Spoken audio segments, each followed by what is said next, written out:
Clarity is here. And it's a great point, Robyn, about looking for signs. It's those little connecting dot magic moments. Like if I I had, mean, it really, and again, we do this all the time, and these things shock us. We're a few weeks into 2025, and wow, there is a lot going on. As many of you know, we've been preparing for this year by having conversations with several of our go-to guides, each offering their wisdom through the different lenses of astrology, numerology, and tarot. What happens when we overlay these insights, or what we like to say, connect the dots? When we take tarot's intuitive guidance, numerology's energetic blueprint, and astrology's cosmic timing, we begin to see the bigger picture, the synergy, the themes, and the patterns that are shaping this pivotal year. 2025 is calling us to reflect, release, and realign. And by combining these three modalities, you'll gain a deeper understanding of how to navigate the transitions ahead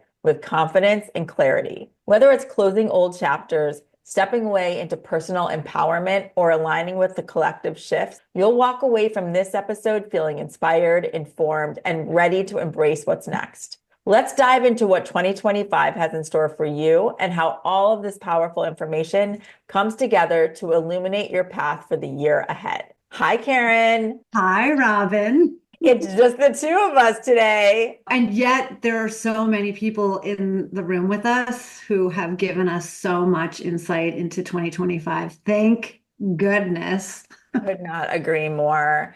If you haven't had a chance to listen individually to the other episodes that have led into this year, do yourself a favor and do that. But if you haven't, this is your Cliff Notes guide. Of which I've been taking copiously because, listen, this is so special for us because I think we've done some of these year ahead, but we've never really taken the time to really overlay all of the messages together. And I think the collective energy that we all feel right now going into 2025 has left us all feeling a little bit overwhelmed, apprehensive. That's the feeling we always kind of get going into a new year. You're excited, but then you're also like, gosh, what's ahead for me? How am I going to navigate this one? So having this information, I think is super helpful, and really trying to figure out those common threads between them will really, really help. And we feel really grateful in the sense that what we do at Seeking Center for individuals is help them, including ourselves, take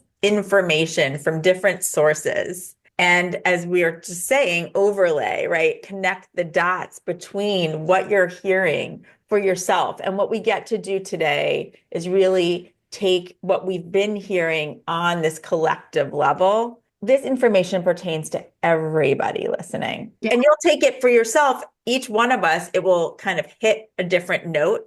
However, overall, it's going to resonate. And what was unbelievable to us, and you'll hear this as we go through the different high-level themes that came up throughout. But what was unbelievable to us as we were having these conversations with each guide, they had not talked to each other. And so we are hearing the same themes come up, same words come up over and over. And literally, it took everything in Karen and I to just like sit on our hands and not scream.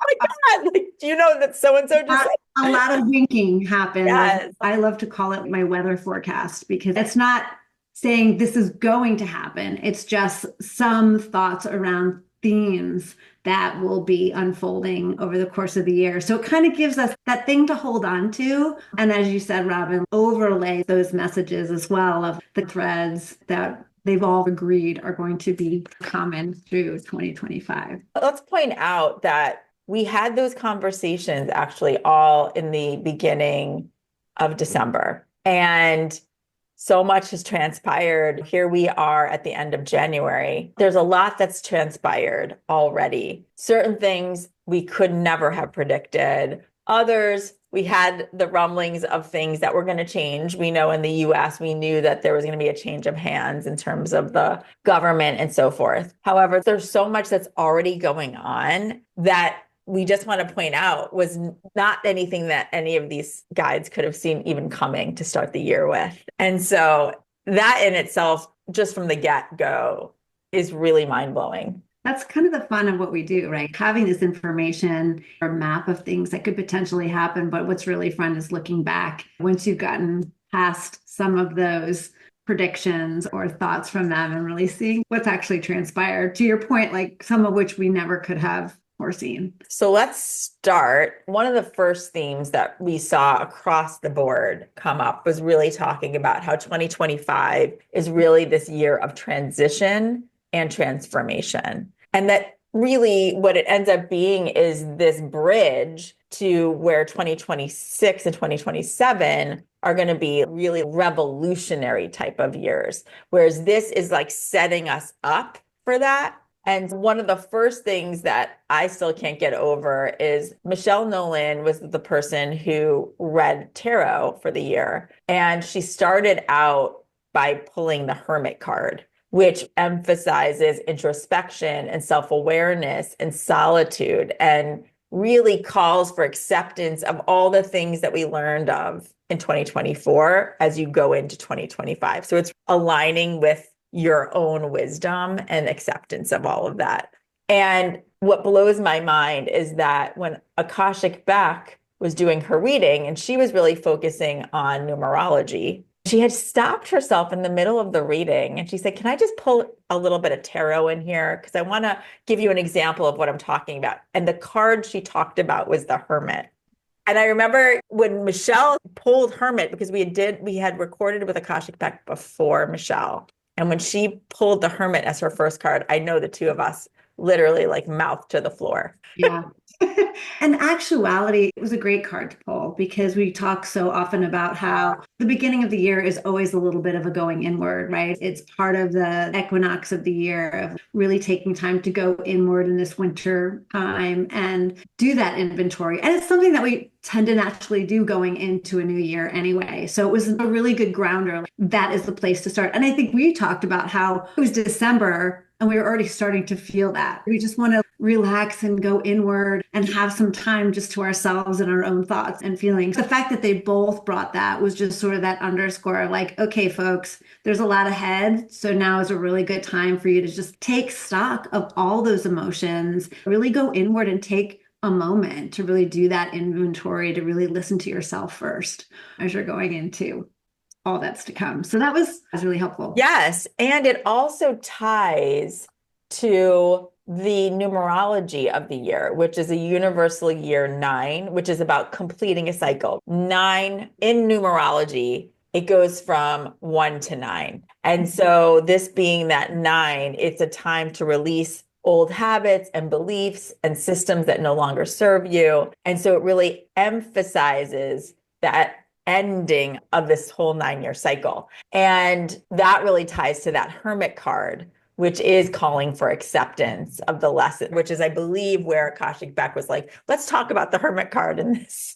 Yeah, it was really smart. You can't go into more of this collective energy without really understanding yourself, right? And so her message, all of them really was about, don't forget to start there. Michelle in particular, and the cards that she brought was interesting. She had this recurring theme of 10 in her cards, which is so fitting as we're going from the 9 into the 10, right? And that was like 10 of swords, 10 of cups, 10 of pentacles. And as we're learning, the 10 is significant, but each of those cards and looking at, again, endings and releasing and tying up those loose ends of understanding who you are, what you've learned in those lessons. So you're ready to move on to the next phase. Yeah, it was nuts. When she kept pulling the 10s of all different, which again reflects endings, painful truths, fulfillment, and the manifestation of goals. So it ties in with the whole transition and then transformation. And we have to also bring up astrology. And as we are going to go through the year, and in terms of transformation, Pluto is a big planet when we talk about death and rebirth. And Pluto settles into Aquarius, which Stevie really likes to highlight as being revolutionary transformation on a societal level. So we're talking shifts in technology, in the government, and our collective consciousness. So again, tying with this overall theme, we have to point out and emphasize that kind of energy is what we're talking about right now. Yeah. And feeling those planets probably more than ever. I love the planet Saturn so much. Remind me, Robyn, because it's that energy of things that you're here to learn. It's about material stuff and hard work and responsibility. That's why it's familiar to me, because it's like what I'm here to learn. She was saying that Saturn and Neptune together are kind of reshaping our societal realities and personal truths. So these earthly learnings. That's right. So Saturn's really tied to that, the material, the earthly learnings, and it's about responsibility and limitations. And because it's going to be with Neptune, which is all about spiritual, in astrology, it really represents that tie to the divine and all of that. The earthly responsibilities to this more spiritual. And what does that mean for us as we move forward? Yeah, exactly. And then the other part of that is Neptune, Saturn, and Uranus. They're changing signs, which is all about new beginnings and reshaping existing structures. And so we just mentioned Neptune as being spiritual, Saturn as being earthly and material, and then Uranus is really the great awakener. So Uranus comes in and it will just change things very quickly. Uranus will shake things up. And so when you combine that Neptune, Saturn, and Uranus, things are going to change. So that's again where this year is about that transition and transformation. And we've heard a lot about that. Even last year, I think we talked about the fact that getting into this year, it would be that reshaping of structures and crumbling of things that were traditional beliefs, corporate, societal things. And this feels like a year with all of that planetary influence and the numerology that we are, in fact, going into something really, really different. And that can really, really change life as we know it. So as we're looking ahead of that, it's being open to what those can be in our own lives and then sort of in the collective as well. And then the tarot card also, the Six of Swords,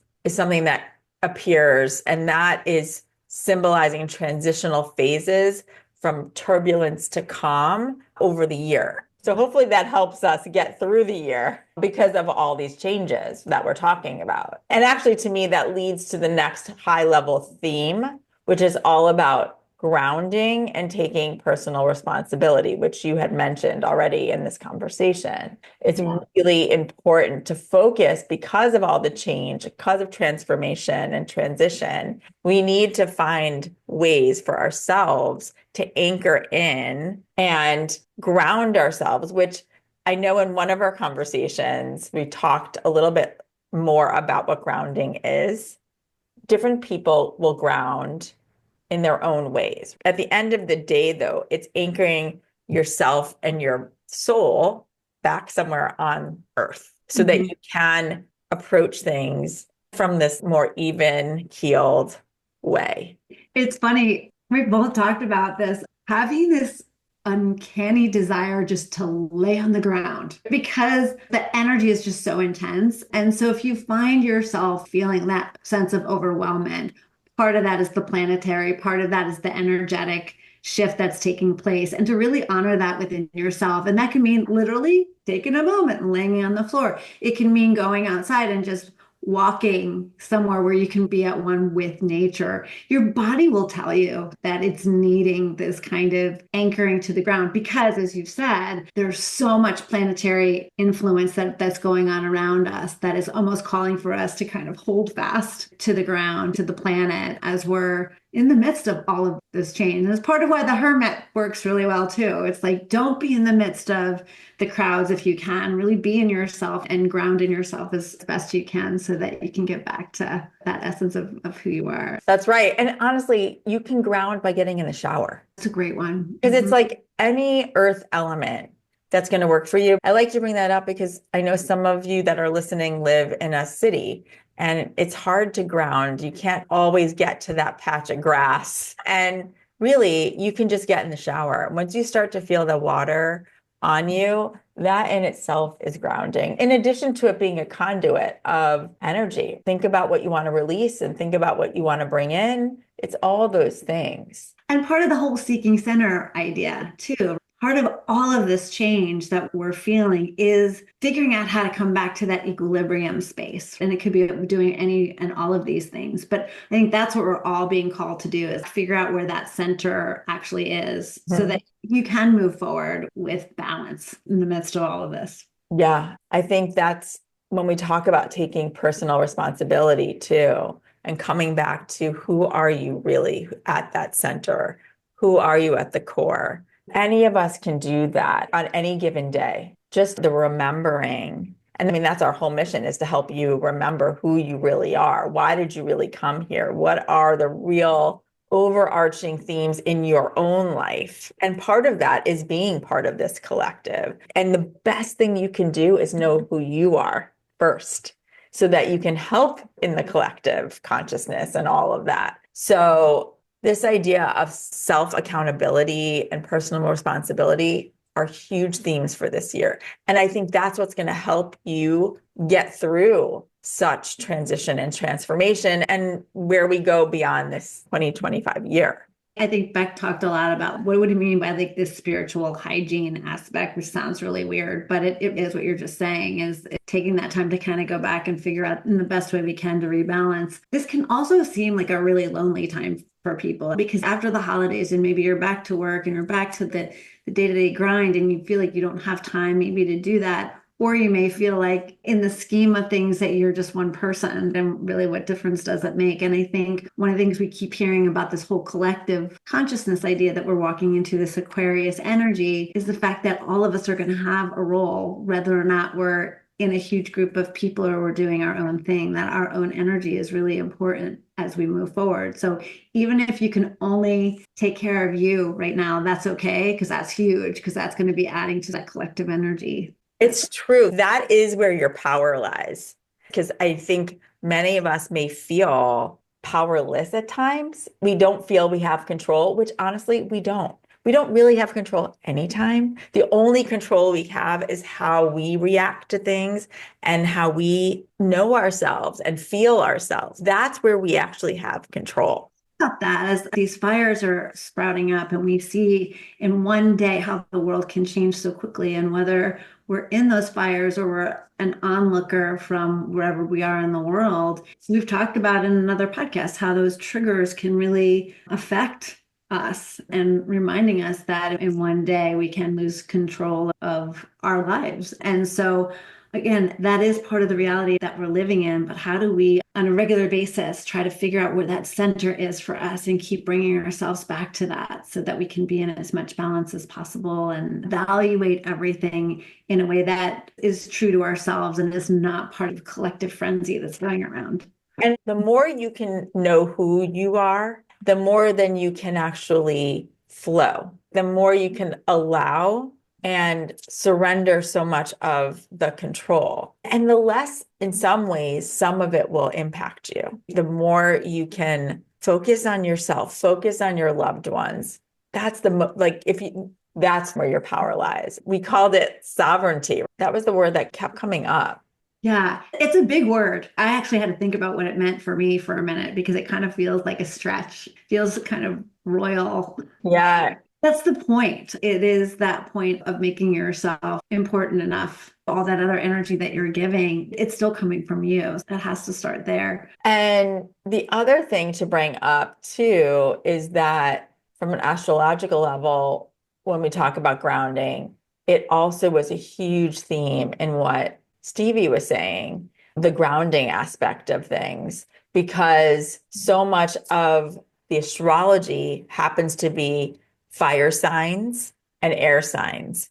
And so when you have all of that kind of energy, it's even more important to ground through physical activity and through your mindfulness. So taking that time to really go in, like the Hermit card, it's key, because there's so much of this frenetic energy that's out there. We can feel it. You can feel it, right? Unfortunately, in America, we had like physical fires, but there is literally this fire energy. And Karen and I were reading an author that is a psychic channeler. His name's Lee Harris. And so much of what he just released about 2025 talks about fire energy. So again, when you hear this in different places from different people who haven't talked to each other, you have to pay attention. It's interesting too, the fire, I'm a fire sign, and I always think about fire as being sort of this duality as well, right? Fire can, as we've seen, just diminish everything in its path. And then it's a vital source of heat and cooking food and light and all those other things too. So it's this duality of looking how this fire is yes, causing this destruction in its path.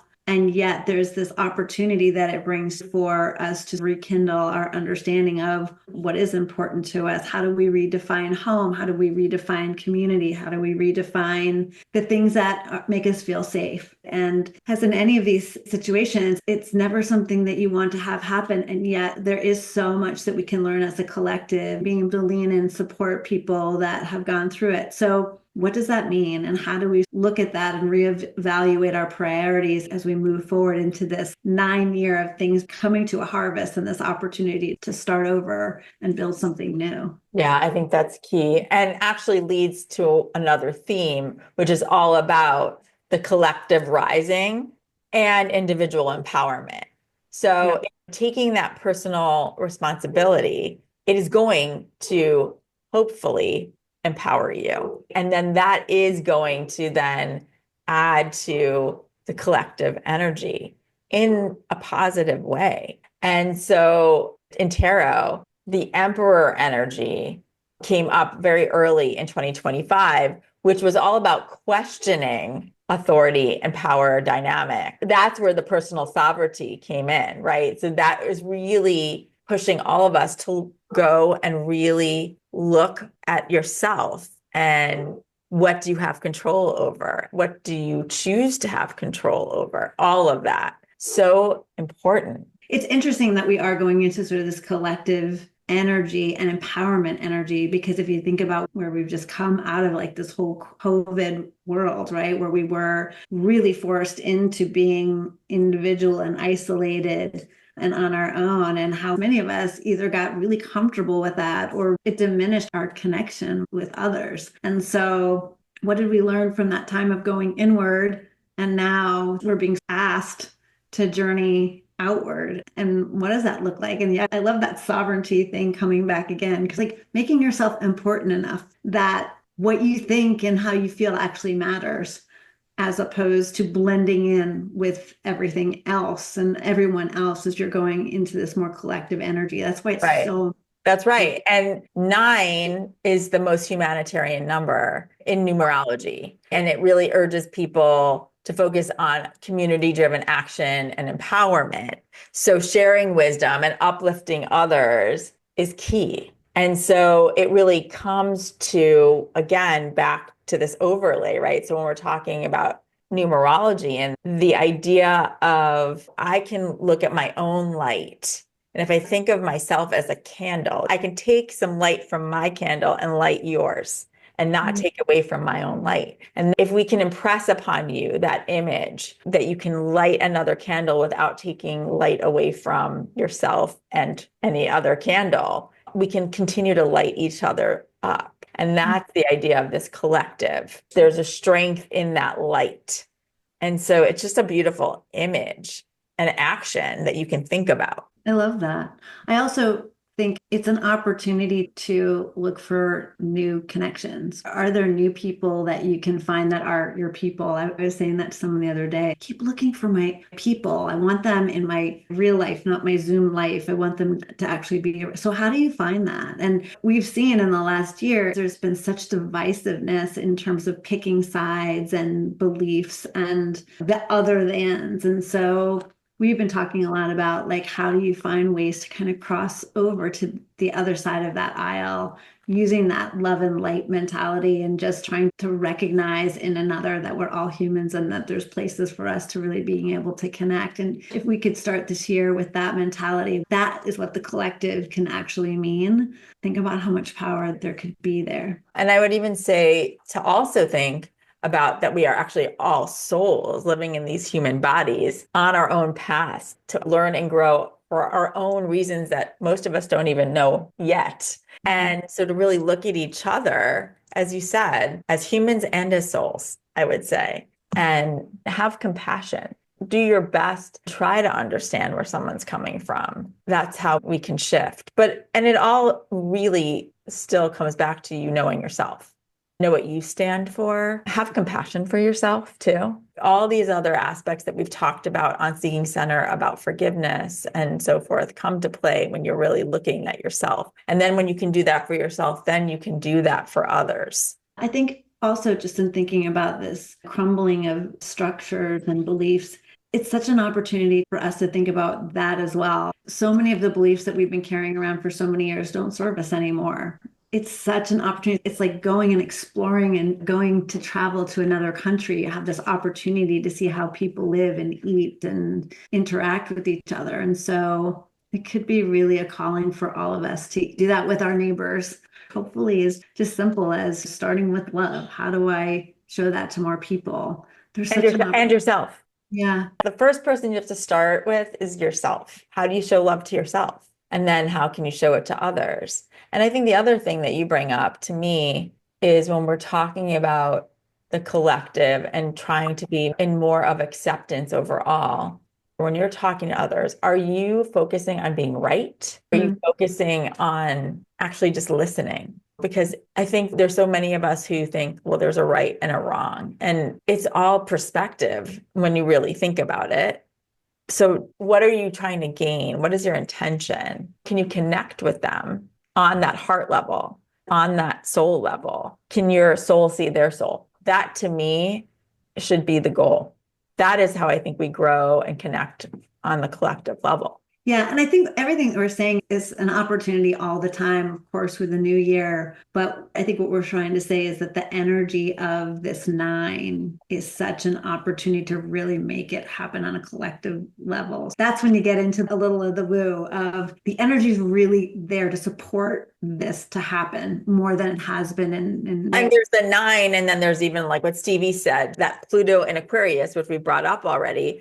It also strengthens the collective power, emphasizes grassroots movements, equality, and social justice. So you have the energy of that. I mean, we already can see where a lot of those opportunities are of stepping out of that divisiveness and figuring out how we meet each other on just that, like you said, very basic humanitarian level. There was a couple of like wow moments there too, which came up, which she talked about how there could be now new kinds of music that will come out of this energy frequency that is shifting into this new era. And that's always an opportunity for us to come together. There's going to be, so they say, some things are going to come to the surface that have just sort of been hidden for a long, long time. That's right. True. It's going to be clarity that comes towards the end of the year, which I know was brought up in several of the conversations, but in tarot, it was really the Queen of Swords that was saying later in the year that there will be clarity and wisdom and cutting through illusions to stand in one's truth that comes to fruition. And then the other thing is what Stevie also said when we talked about the Pluto in Aquarius. She said, astrology will show that Pluto in Aquarius and Neptune in Aries will push humanity towards collective innovation, unity, and emphasizing personal power within a group. So you have 3 different modalities that are all saying the same thing. So you have to pay attention. There are these overarching themes. And looking for those. And I love that even though the beginnings of this year might seem to bring in a lot of fear and uncertainty and divisiveness, that overall the energy is really supportive of this coming together. And if you think about it, that's usually what happens. Usually there are these big major incidents, things that happen on the planet, things that are happening in Mother Nature that really force us to come together with neighbors in ways that we never have expected. So it's always that flip side of, yes, acknowledging the uncertainty, the fear, and all of the things that are happening around us, but then also this huge, huge potential for it to bring us together. And the last theme, and then we're going to go into a couple of ways that everybody can really utilize this in an actionable way in their own life. You brought up that whole idea of truths coming to the surface, unveiling and restructuring. And again, in each of the modalities, this came up. And in tarot, what was so interesting was at the end of the year, Michelle pulled this infinite world card, which was so cool. And it really talked about rebirth and the transformation of humanity. And that was coming right at the end of the year.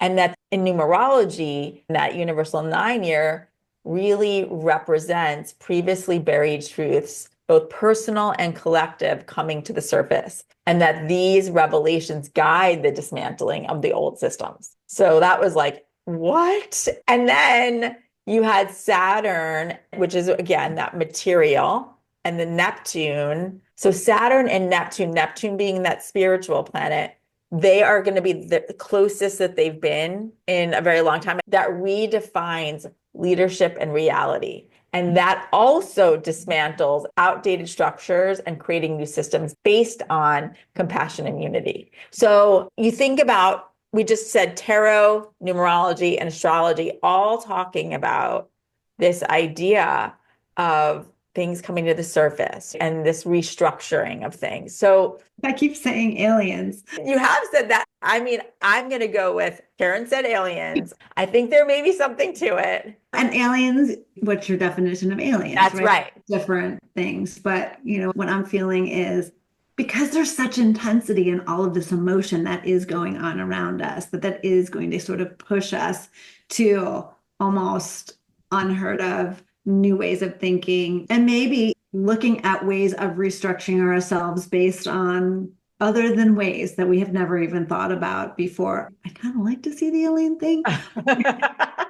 Just because, why not? But even if it's not that, I think many of us would welcome a shift from where we are right now into something new that's more humanitarian driven. Because I've always said at the end of the day, no matter where you sit on any kind of an opinion, most of us are doing it from a place of self-protection, of belief, and believing that that is the right thing. And so if you can even start there in what anybody believes, they believe that's the right thing. And so how do you start to meet them where they are just in that way? We have the power to do it now. We really do. And now more than ever, I think it's a time where we should set that precedent of opening that door to this common humanity that we all are, and figuring out ways that we can be the collective instead of separate. And by the way, I think most of us can feel old energy. You can feel when something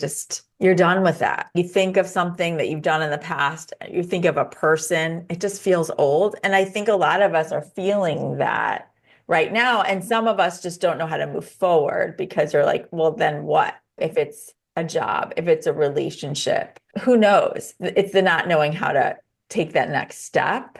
And if you can maybe put that out to trusting others, it's scary. And we recognize that. It takes that really knowing your own strength, which we know you all have, which we know we've had to work on our own. We continue to work on that. It's believing in yourself. I think the other thing to remind people too is that this 9, as you're looking back, could also mean that you're not happy with the path that you've been on. And it really is an opportunity to say, okay, what are all the seeds that I've planted along the way that have that belief system there? And this is a time, energetically and astrologically speaking, where you have a chance to change the path that you're on and really make a new choice and leave behind what doesn't serve you anymore. And you have that all the time, every year, every moment of every day. But again, this energy is supporting you in this, no matter where you've been and what path you've been on, there's always that opportunity to start again.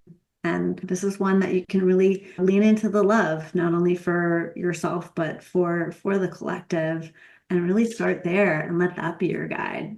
It is. And even today, putting this in real action, I had a friend reach out to me and they're really trying to figure out leaving a job. They know it's time, but they're scared to take that next step because it's the fear of the unknown. And what I would say in that situation, if you really know that it's time, this energy that we're talking about is supporting you. And that's, to me, just like a really tangible example. We just want to show you this is how you utilize it. If there's a knowing, if there's a little bit of a plan, you're going to be okay financially and all of those other things. In this case, do it. Because once you close one door, another door opens. And so as soon as you do that, usually pretty quickly, you see that next path forward, like which way you should go. It becomes pretty clear. And alternatively, it can happen to you as well. Things may just That's come right. up where you think you've had this really strong foundation somewhere, work, relationship, wherever, and then something crumbles underneath and you're like, oh, whoa, where do I go now? Well, and So that, like we saw that with the fire already this that's year. right. And it's tragic. And we know there's so much trauma and fear and all of that around it. And there is so much collective support to help you get through it. And the next right way is going to come around. It doesn't mean that you're not going to have so much that you have to process and accept and rebuild and all that. It's overwhelming.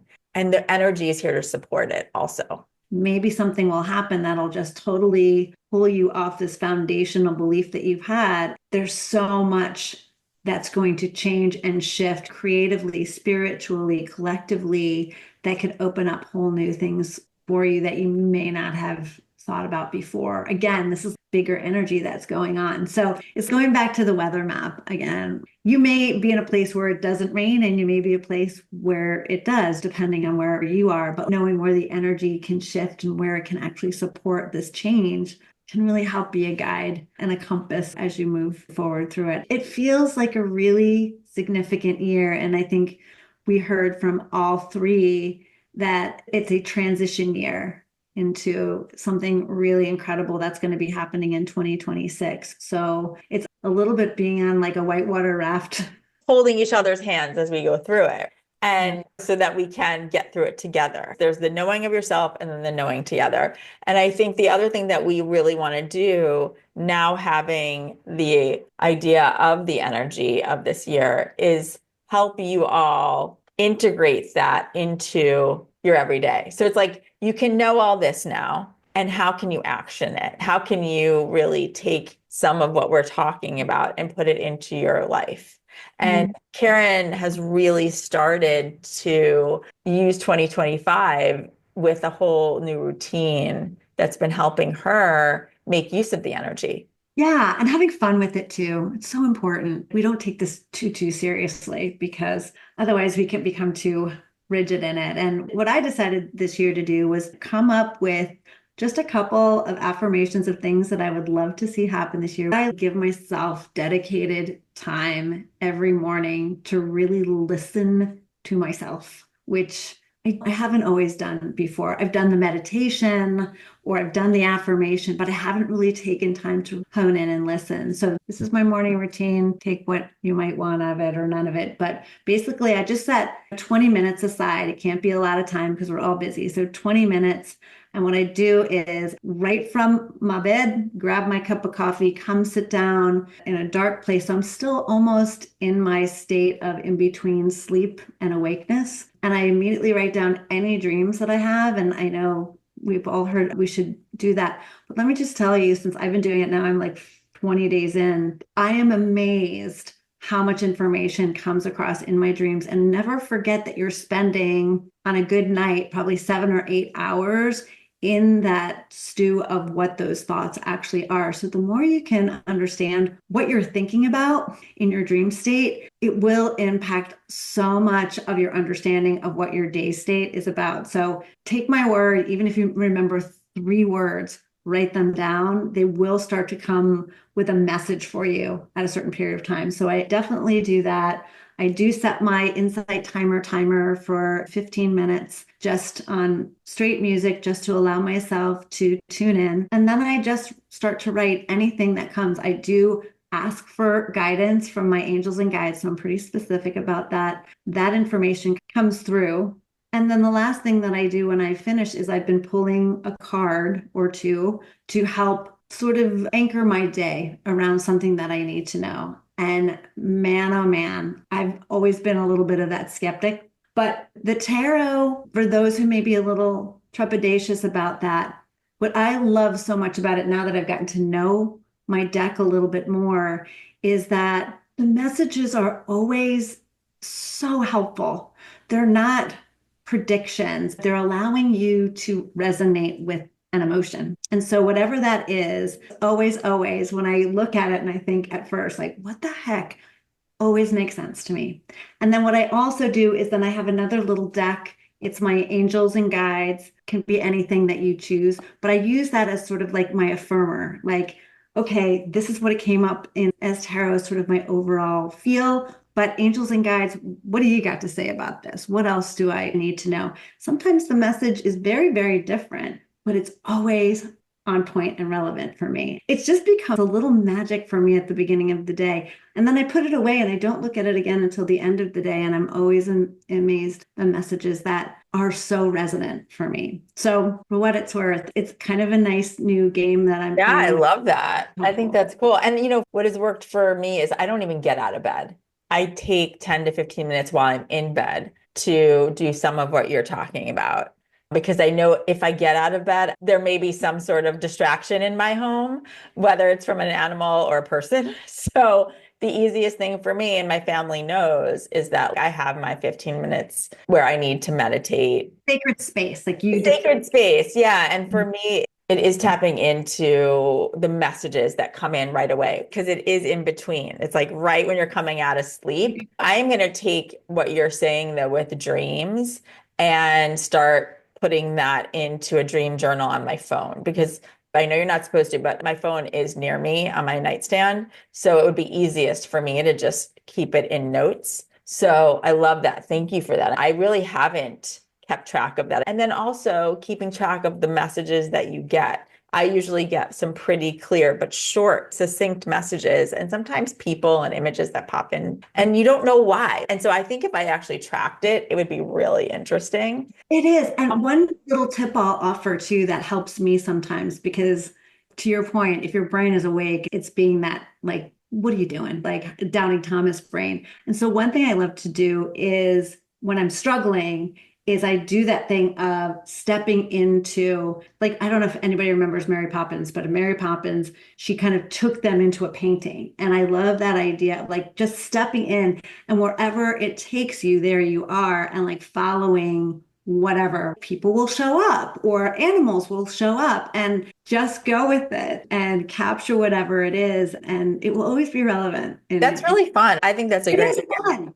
And the other thing I would add, if you've listened to the podcast over the last few years, one of the other things that I do is I have a water ritual and I do Reiki for myself. That's part of my morning routine. And I also send Reiki to my water and I talk to my water because I feel like then when I drink it, it's infusing magic in me in this other way. And whether it does or not, to me, it does because I believe it. And so it makes me feel like I'm drinking magic water and that's my medicine. And so it sounds cray-cray, but I would just suggest it to anybody that wants to try. Talk really nicely to your water. You don't even have to do Reiki to it. Just say nice things because you're putting that in your body. And I think that's really important. You are made up of water. So remember that. Take it for what you want. Love that. I think at the end of the day, have fun with your woo, right? That's right. It's about following protocol or following anything specific. Set it up for yourself so that whatever it is fun for you. It is magical in a way. You are getting messages, and whatever you decide to do with them, if you put them in a journal, if you put them in your phone, I guarantee you, if you do it for a stretch of time, you're going to start to trust that information more and more. And this is what it's all about, getting to know yourself. That little bit of that hermit can be in that moment in the morning. That's right. And also, the other two things is say thank you. It's at least once. Thank you for giving you the opportunity to experience another day. And then also ask for signs from your spirit team, from your own soul, like ask for them. Because the other thing that I would really encourage you to do is keep track of the signs that you get. Again, in your phone, make it easy. Start something that says signs in your notes and just write them down. It could be something you hear. It could be in a license plate that you see. It could be something that you're talking about with a friend and you start to hear the same book or the same phrase over and over in different conversations. So just keep track of what those things are because that again is fun. And then you want to go check that out and see like, what does that mean? Where is this support coming from for you? And continue to track your own astrology that comes to that point and how that's relevant to you. If you look at it in the morning, or if you have sort of a sense of what your astrology weather report actually looks like, and then coming back at the end of the day and seeing what was true for you. There's so much here for us to learn in every single day, but I think at the end of the day, it is about having fun with it, bringing that joy to it, being that self-understanding that we're all searching for is the most important thing as we go into this year. I know every year I ask for it, like clarity. Well, and you know what we haven't shared with people is our clarity story that started at the beginning of this year, which I think is a great way to tie up this episode, which is at the beginning of the year, my family adopted a new dog. And this new dog, who is just an angel dog in our lives, her name is Lucy. And Karen knew that, and she'll continue with the story. I knew that, but I hadn't really officially met Lucy at all, and was doing this exercise that I just talked about of asking, tapping in, and something made me ask the question, I know in my Catholic background, there's a patron saint of everything. So I asked what the patron saint of clarity was. And when I Google it, it was Saint Lucy. And I couldn't wait to tell Robyn, because that's been an affirmation that both of us have asked for, is give us that clarity. So this idea that this dog, who is pre-named, she came into your life as Lucy, just was sort of that underscore at the beginning of the year that yes, we have clarity. Clarity is here. And it's a great point, Robyn, about looking for signs. It's those little connecting dot magic moments. Like I mean, it really, and again, we do this all the time, and these things shock us. So I knew that Lucy's name meant light because I did look that up. As Karen said, she came with this name. Thank you, Gail Wilkinson. I love you. And she had this name that I knew meant light, which already made me love her.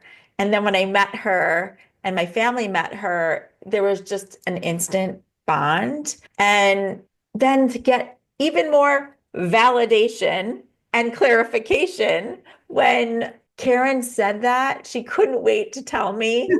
It's that validation, that word that I just used. I mean, we always are talking about interpretation, validation, and then finding support from each other and from our community. That is what keeps us going. That's what helps us know ourselves more, and then helps us to know everyone else and their energy and know how to use it together to light others up. And so we're so grateful. And really, speaking of community, everybody listening, be on the lookout, because we are creating a community this year that will be here to help all of us.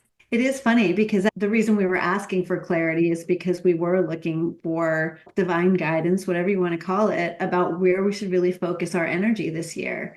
And this idea that community came to us via Lucy, really. I mean, we really came together on that day and made that decision. That's what we really wanted to focus on, because at the end of the day, knowing that we need each other on this journey, and how do we share? How do we share the practitioners, the incredible people that we've met? How do we all come together and have these conversations? And keep each other going on a daily basis. So it's looking for that daily inspiration and all of these tools, these spiritual and magical tools that keep us going, that help us on an everyday basis. And then coming together to support each other. It goes to that interpretation, validation, and support. And I think the other thing that we've been talking about too is let's keep this real, because we're all going through a lot and none of us know the real reason why we don't know all of the answers, but we want to create a place, a community where it can be safe to talk about any of this stuff, right? Where we can all be heard,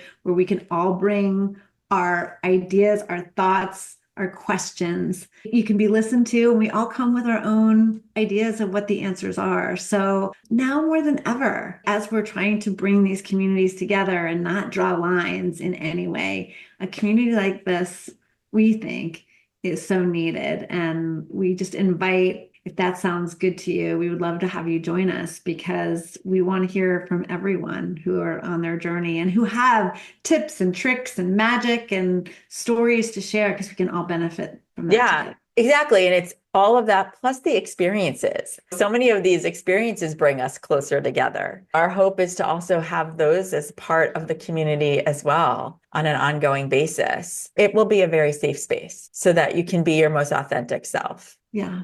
So we're excited about that. We're excited that the energy of 2025 is supportive and evolving that and growing that. And if we see aliens, we'll talk about it together. We'll be talking about it. Well, they We'll be just talking about it. We'll come Uh-huh. up with questions together for them. And so we are reaching out our hands to you and holding each other's hands as we move forward in 2025 so that we can go through this transition and transformation together. And if you're interested in finding out more about this upcoming community, you can sign up for our newsletter at theseekingcenter.com/newsletter, because we'll have information about that in the coming months. It really will be something that comes together in the next few months. We really look at every member of the Seeking Center community as having a very important role in giving us ideas, giving us input on the things that you want to talk about. So it's important to us. So please sign up. We'll be asking questions about the community from that newsletter prior. We'll be doing tarot. We'll be doing energy readings. We will be looking at astrology. More on everything that we've talked about. That's right. Thank you so much for listening today. Hopefully you can see how these dots are being connected in your own life as well. And tell us, we want to hear from you. Thank you.